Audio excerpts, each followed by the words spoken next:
Welcome here to CHIRLA TV, the immigrant voice. I'm your host, Edgar Aguilar. I'm Diana Lucero. And today we're joined by a wonderful person. She is a writer and director of the film America I Too, and a longtime friend of CHIRLA, the Coalition for Humane Immigrant Rights. She is Anike Tourse. Welcome. Well, thank you so much. Excited to be here. You are a longtime friend of CHIRLA, and now you're directing and producing this wonderful film. What is your history with CHIRLA? How do you get involved, and how do you end up in film? Well, I moved to Los Angeles 18 years ago, and I'm a writer and an actor and a producer and a director. And I originally came to CHIRLA, I think it was 16 years ago, because I was interested in doing a film right after 9/11 had happened about the sky chefs in the airports, when there was a big raid in the airport, sort of the beginning of many, and these sky chefs were being accused of being terrorists, and I was interested in writing a screenplay about this, and at the time I believe it was called Valentina, and that's how we first met.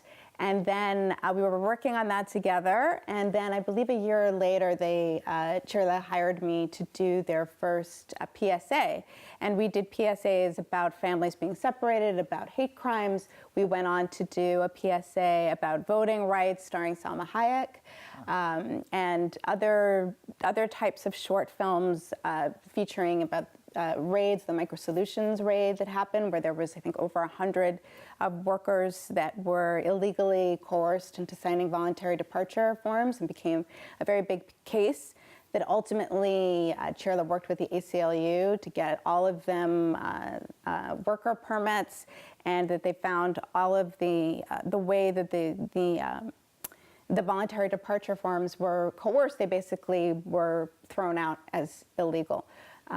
So it's been a long time working with them. Yeah, it sounds like you've been quite heavily involved with CHIRLA. So you were doing their PSAs, a couple of short little videos, but then this comes America I Too, this short film. How did that idea come about, and how do you produce it? CHIRLA called me the day after the president was elected, and called and said, listen, we need a short film, we need it quickly, and we need something that's going to be able to educate people about what to do in the event of arrest and incarceration, because we're really worried about our community and what's going to happen to so many people who won't know how to protect themselves. We really need like a part 2 to the initial Know Your Rights video that we had created about, I think it was over a decade ago, that just was instructive about how to protect yourself if you are in your workplace, if ICE comes to your door, if you are coerced on the street, how do you, if you are pulled over, the importance of carrying a rights card. So that was the kind of setup that we had in the first video. And the second video was really directly about how to protect yourself in incarceration and to prevent from being deported. Speaking about these two films, can you talk a little bit about why they're so relevant, especially with this upcoming election? Well, I believe the film is the most relevant because anytime you have a piece of film and media, it's really about an opportunity to exercise your voice, particularly this kind of a film. We had over 250 undocumented extras that were involved in the project, and we went into production the day after the president announced that announced the travel ban. So this was an extremely fearful, uncertain time, and so many people came out saying that they wanted to be a part of this act of resistance. It was also something that was a lot of fun. I mean, we had our local DJs getting on the airwaves saying, "Hey, everybody, come out, and we want to make you all movie stars and be a part of this experience." And people really turned out to participate. But they mostly came out because they wanted to say, hey, I am not afraid. This is my community. We are standing together, and we need to be seen. In the same way, when you go out to vote, you are making the same statement that we are going to vote for people who represent us and our community and our interests. Can you talk a little bit about what inspired you to create this film? There are two things. I mean, of course, first and foremost, it's a commissioned project. So, it was important to me to create something for CHIRLA that was going to be instructive and informational, but is also going to be entertaining and engaging and a work of art. And I personally had an interest in how to connect the film to a broader sense of what it means to be an American in this country. Because what's happening to undocumented immigrants, and I think many people recognize this, is something that's happened to several different groups in the country over many, many years, over a long historical period. All right, thank you folks for joining us again this Saturday. We'll be right back with the filmmaker of America I.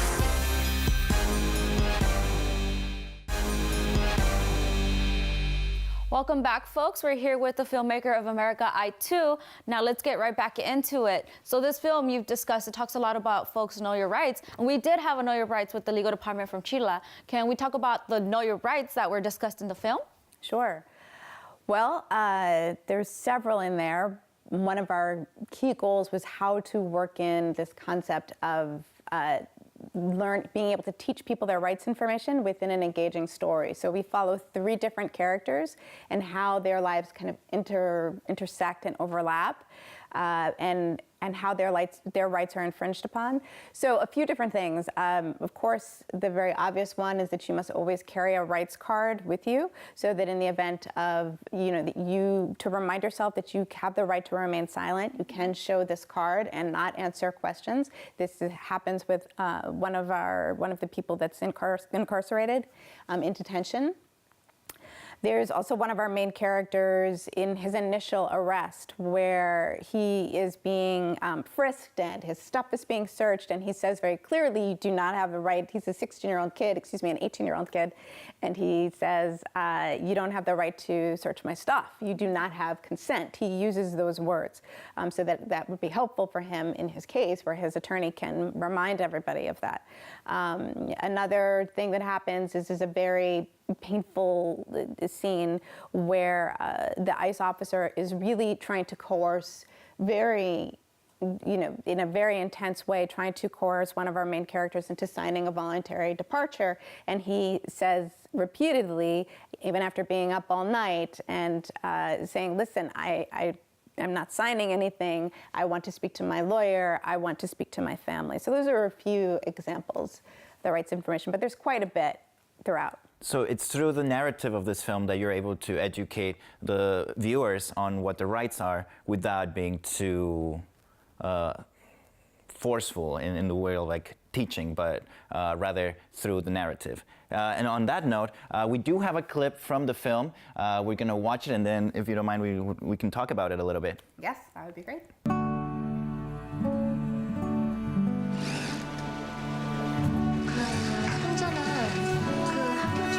Feliz cumpleaños, dear Manny.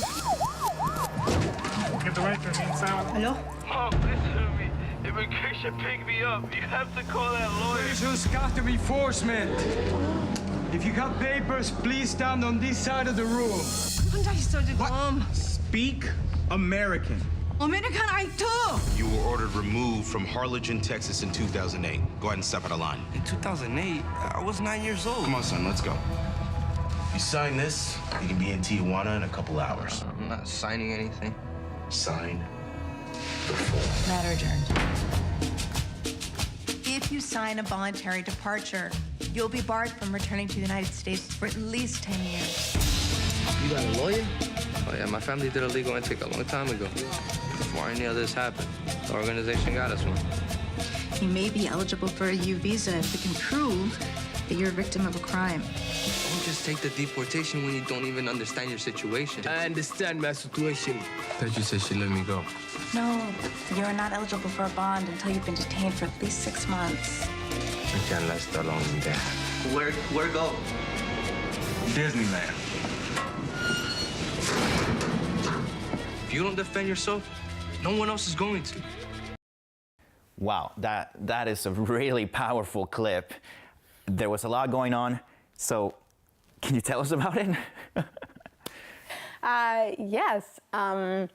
It's the moment where we want to show to people that there is a possibility for folks, even if they are detained, that there are times that you may be able to get out. And in this particular case, because she has an autistic grandchild at home, and she is the primary caretaker, and she has no previous record, she requests a humanitarian release. Or in this case, these ICE officers or the folks in detention look out for her and say, do we have ankle monitors available? So that's why they fit her for the ankle monitor. What you see, obviously, is that those ankle monitors are very uncomfortable. They often burn people's skin. There's a long time that you have to charge them.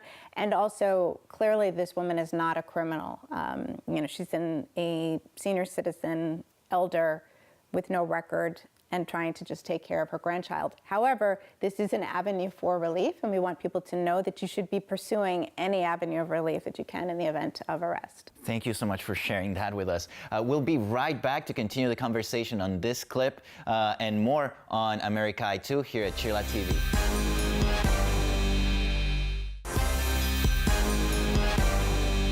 Welcome back, folks. Thank you so much for joining us once again. We're here with the filmmaker of America I2. So tell me a little bit about yourself and how you connect to the film. Well, I personally connected with the film, and I often don't talk about this, but I also am in the film. I play a small role. I play the role of the attorney. And I think for me, it's also an opportunity to actually be the one to say it's really important to exercise your rights. It's really important to speak up for yourself. It's really important to advocate for yourself, because if you don't, who is going to do that? And then, you have the moment where he says, well, look, I'm not, it is already too difficult and painful and confusing and stressful. And if I have to, it's hard enough to talk to you. Do we just have to talk to you? And the character really says, listen, nobody knows you're in here except for the other people here. So you really have to be here for you. And I think for me, that's my kind of personal vision or mission with the film. So it's nice to be the one that actually gets to say that. That sounds great. That sounds great. So you also mentioned how a lot of the folks that were participating in the film were folks that are undocumented. Can you talk about more of the community that got involved? Sure.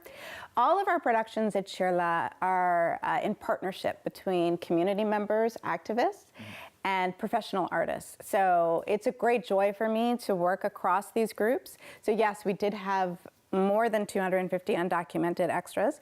We also had professional extras that were hired, and we had, when we needed people to have a certain look or that kind of a thing, we had professional SAG actors. Clearly, we have an Academy Award nominee in the film. Yeah, the Academy Award nominee, you're talking about Barkad Abdi, correct? Right. Yes, that's right, Barkad, yeah. So working with him, working with other professional artists like Quetzal, who are Grammy winners that did our signature music in the film, the professional actors, a professional crew. It was a lot of fun working with them. And then it was great having the connections with the community members and, of course, with the activists and all the connection of all of the activist groups that CHIRLA works with in their coalition. And this movie as well was shown at the Hola Mexico Festival.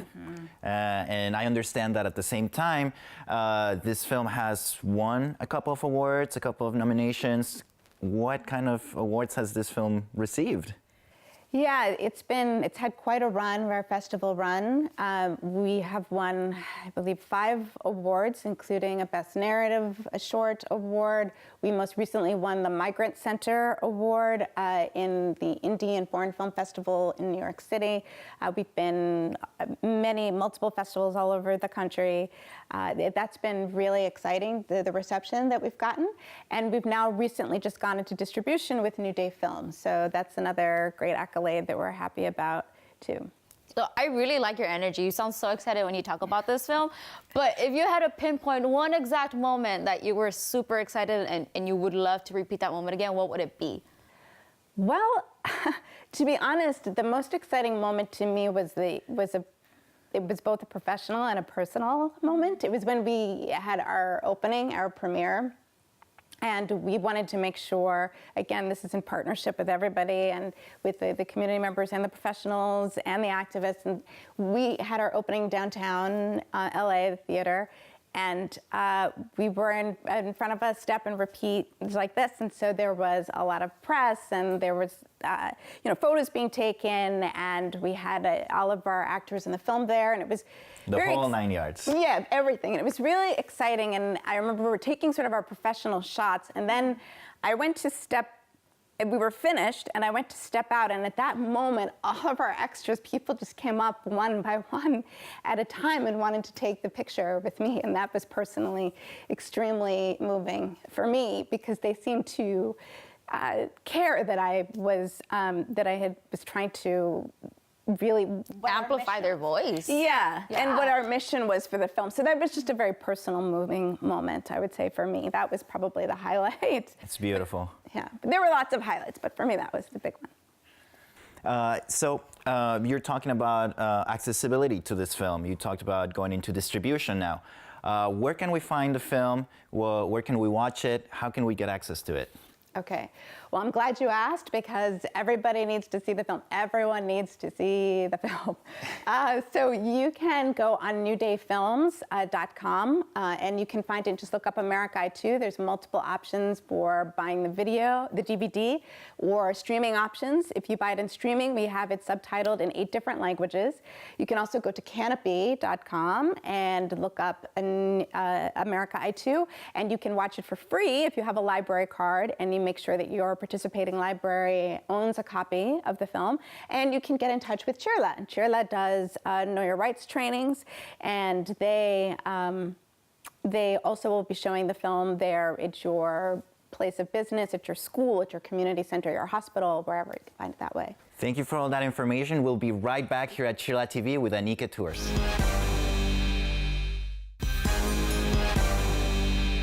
Welcome back, folks. You just witnessed a clip from America I2. Anike, can you discuss a little bit about the clip and why it's so important?